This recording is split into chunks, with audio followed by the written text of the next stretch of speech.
Suis-je la connasse d'avoir quitté la maison après que mon mari m'ait dit que je devrais payer seule tous les frais de IVF, donc fécondation in vitro, simplement parce que je suis la cause de notre infertilité?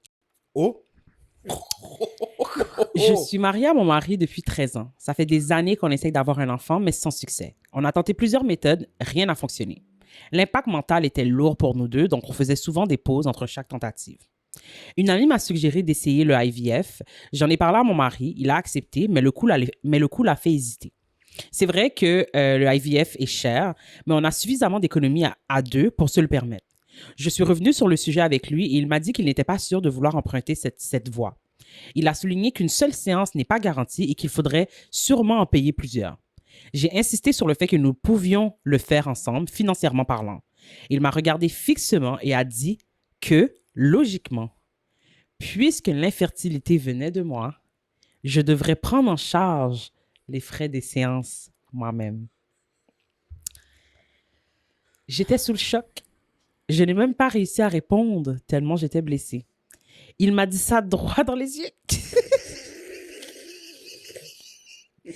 J'ai explosé de colère.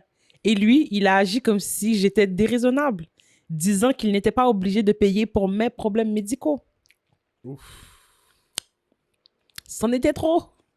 J'ai fait mes valises. Je suis partie habiter chez ma mère pour le moment. Depuis, aucune nouvelle.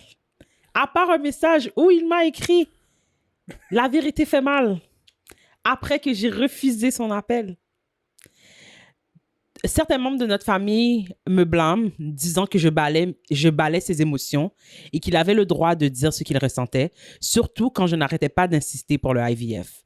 De plus, je n'aurais pas considéré son état mental fragile causé par le fait qu'il ne peut pas être père, car on m'a dit que devenir père est un droit humain fondamental.